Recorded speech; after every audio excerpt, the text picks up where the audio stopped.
Sit, sit, sit, sit, sit, sit,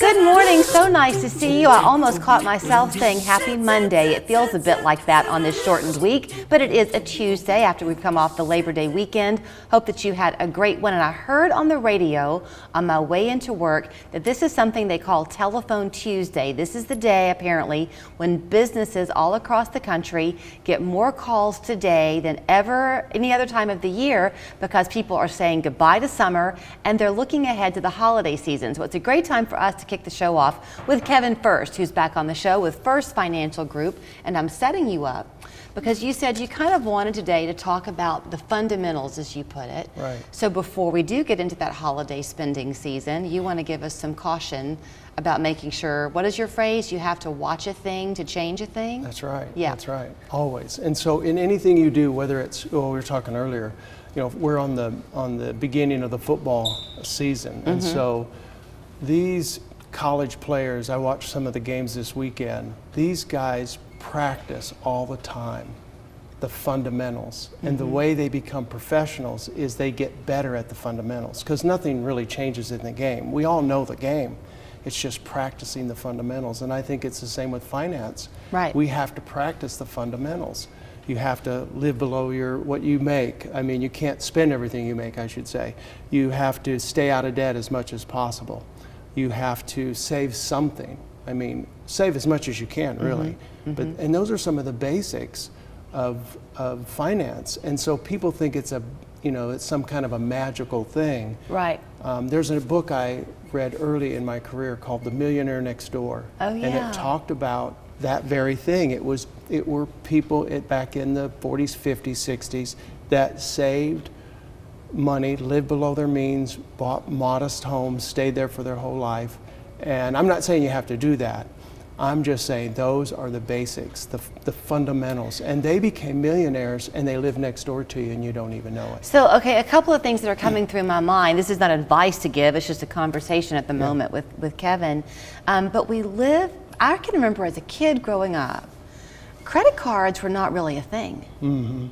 Pretty much you might go to the bank and take out a loan, but you pretty much lived on what you made. You either had the money or you didn't. Correct. Certainly debit cards didn't exist. Correct. Then you enter in the technology that we live with today, and we have this instantaneous world, so our patience has diminished.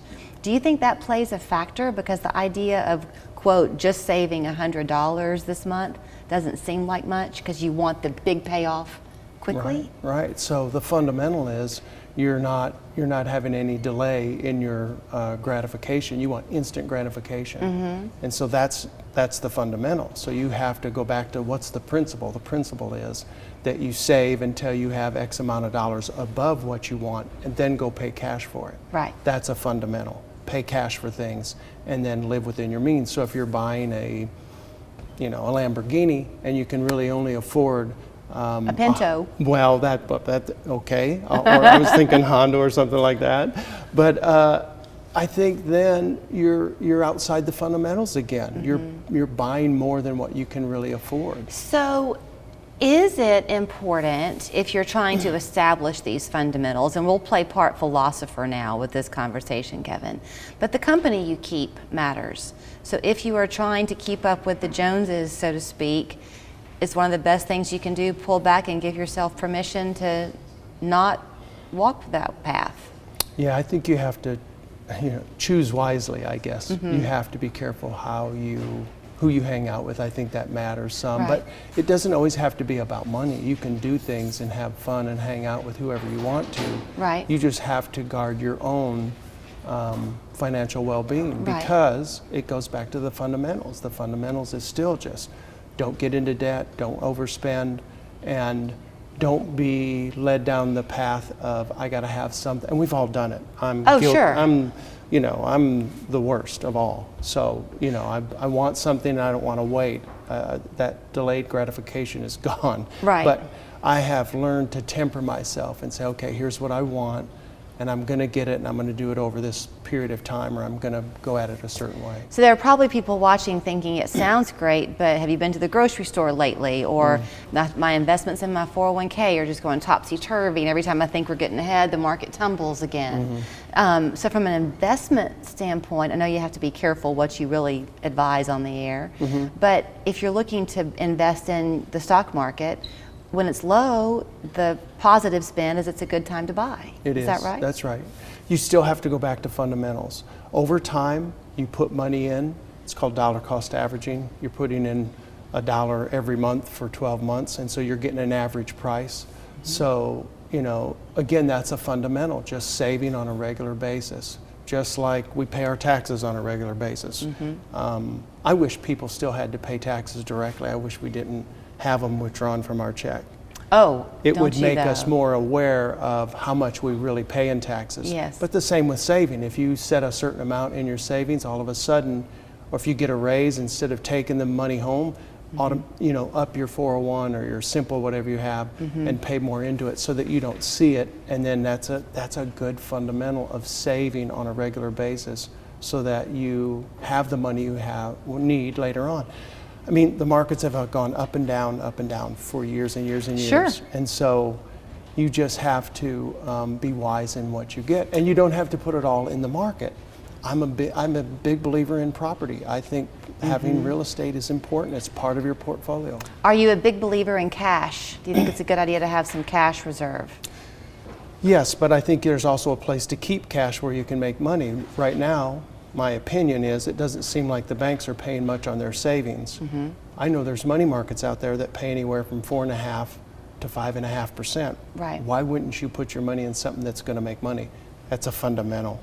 Why get nothing and let your money sit in a bank because you feel comfortable when you can move it to a money market account and make 4 or 5%. If you don't have these good fundamentals as part of your life right now, I know when my kids were little and you'd introduce vegetables to them, and of course they would always turn away, and the pediatrician would say you have to introduce it something like 6 to 10 times before they'll kind of get it. They don't have a choice here. So is it a good idea to maybe begin these fundamentals now if you're not doing it, and if you are doing them, really reinforce it, and by January it'll be just built-in muscle memory for you? Somewhat. I mean, it takes a while. It depends on your lifestyle, what you've been doing, what you haven't been doing, but I think you have to go back to those fundamentals, see what they are, make the change, and you don't have to do it all at once. Sometimes you can't. You can't save, you know, $1,000 a month, which might be what you need to save to get to retirement. So you pull it back, do $100 a month, do $50 a month, do 25 is the minimum. And you can do 25, they will do a $25 draft. So there's your minimum. But start somewhere and then go from 25 to 35 and 45 and so on. Are you still doing your classes that you hold? I have some classes that we do. Yeah. I don't do them necessarily for the public anymore. We have about 10 seats left in my practice that I'm willing to take on. In other words, when once we get to 100 clients, I'm going to be at a certain level. I will be done taking on new clients unless I lose some of those clients. Gotcha. But when you come here, you can at least impart your knowledge to anybody watching, and they're pretty simple steps. Yeah. And you hear things out there on the radio all the time about this product, about this stock, or this thing that people, and I think we get caught up in that sometimes. There is no silver bullet, so to speak. And I think it's why we're talking about the fundamentals today. Remember It's a Wonderful Life?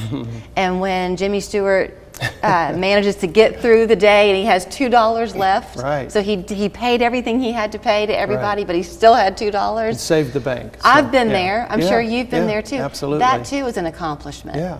When you cover what you have to pay. Right. Even that is a good thing. It is a good thing, yep. So if people do have questions, if they want to see if they can be one of those 10 spots that you have left, do they just call you? They call us. Okay. Yep. We do a free interview. They kind of get a look at us. We can talk to them about what they're wanting to do, where they're wanting to go, and see if we can help them or not. And we've had several people from the show come, and we've been able to help some not. Well, here's the number, 899-8555. And don't forget his little saying, you have to watch a thing to change a thing. To keep a thing or change a thing. You're right. You said keep I last think time, it's to change a thing. I remembered. I took a note. And I have found that applicable in more ways of my life than just finances. And yes. Well, we should all step on the scale once a day. That Oh, would hush. be good. Change a thing. We will change it. Now I got to kick you off. See, there you go. GrowKeepLeave.com is the website. Kevin Fuerst is his name. It's a family business. You'll find his son there as well. So great to see you this morning. Thank you. Good to see you, Julie. Thanks. A personal injury case is like a jigsaw puzzle. If any piece is missing or overlooked, the complete picture cannot be assembled and the truth cannot be revealed. At Wedemark Keith, it's more to us. It's personal.